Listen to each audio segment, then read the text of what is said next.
A U.S. official just told reporters, including us at Bloomberg, that they think the Hamas-Israel ceasefire is in the closing stages. So where exactly are we?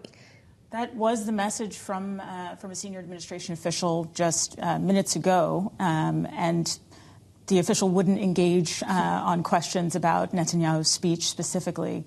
But the message that we've been hearing repeatedly from the Biden administration is that they're very close to a deal on a temporary turning to a permanent ceasefire and the release of the remaining hostages, and that there are small but bridgeable gaps that need to be addressed.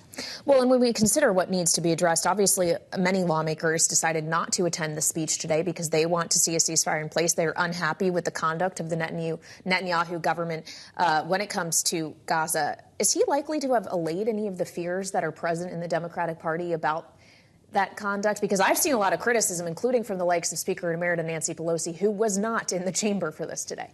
Many Democrats certainly skipped attending the joint meeting of Congress and Netanyahu's speech. I don't know that his remarks really changed anyone's position on the prosecution of the war against Hamas or on the prospects for a deal.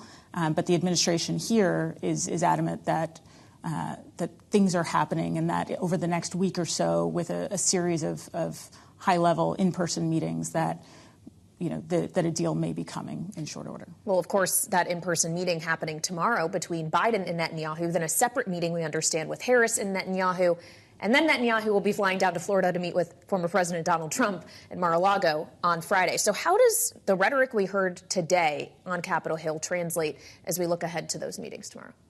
There has been a lot of discussion of the possibility that some of Netanyahu's public rhetoric has been for more domestic consumption and doesn't necessarily have much bearing on his willingness to agree to a ceasefire that would help to release the hostages.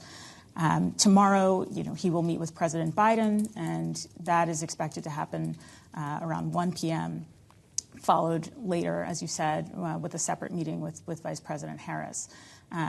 We were told by the senior administration official today that both the president and the vice president are going to be delivering the same type of message to Netanyahu, that they're going to go over a number of issues, certainly the prospects for a deal, but also continuing U.S. support for Israel in its fight against not only Hamas, but other threats such as Hezbollah, Iran, and the Houthis.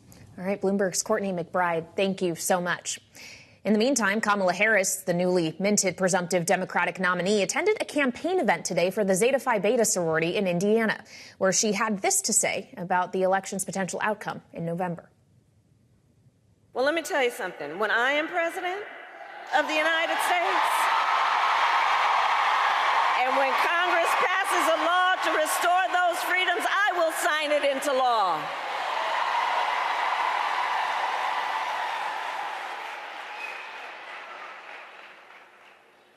We are not playing around.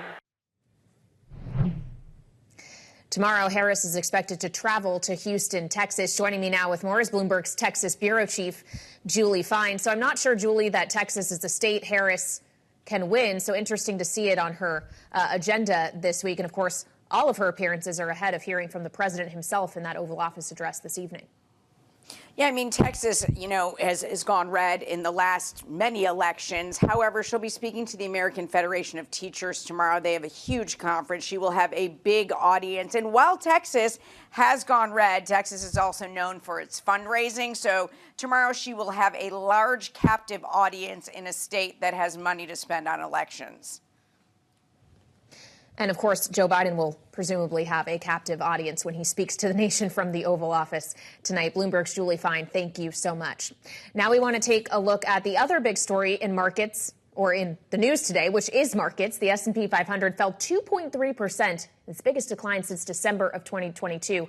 And a decline in big tech had a lot to do with that. Let's bring in Bloomberg's Abigail Doolittle for more. So, Abigail, was this about the micro, the macro, or both? I think it was about both, Kailey. We did have a big drop for stocks, an ugly day, as you mentioned, the worst day since 2022, with both the S&P 500 and the NASDAQ 100 down more than 2%. That tech-heavy index down more than 3%. On the surface, Tesla, they put up a little bit of a messy quarter. The same was true for Alphabet. But I think the real reason those stocks sold off, because they weren't so bad, we've had this big rally out of the April lows, so too far, too fast. And we see that with NVIDIA. They didn't do any news at all, put out any news. That stock down 7%, the biggest drag. Plus, when we connect it with some of the macro factors and we take a look at bonds, we have bonds rallying, we have the yen rallying. That tells you investors are seeking safety, plus that yen rallying throwing off that carry trade, which has supported in the past the risk assets. And then the VIX, we have an 18 handle. Now, Kailey, before we take a look at the betting odds between VP Harris and Donald Trump, I think that there's possibly another source of uncertainty here. I'd be remiss. I am going out on a limb, but until the Obamas endorsed Kamala Harris, yes, she is the presumptive nominee. Yes, she does have more than 3,000 delegates, but there's another 700 delegates out there for grabs. Michelle Obama would clearly be an amazing candidate. Many are saying, insiders, she's not interested, that they could be just waiting for great timing. But until that happens, we can't count out that uncertainty because this VIX is above 18. The more likely degree of uncertainty, but I like to address them all, is the betting odds, because we have now had that wide spread between Donald Trump and Kamala Harris come in big time. There's just 11% there, which creates so much uncertainty in November. I think that's a big pressure on the markets, Kailey.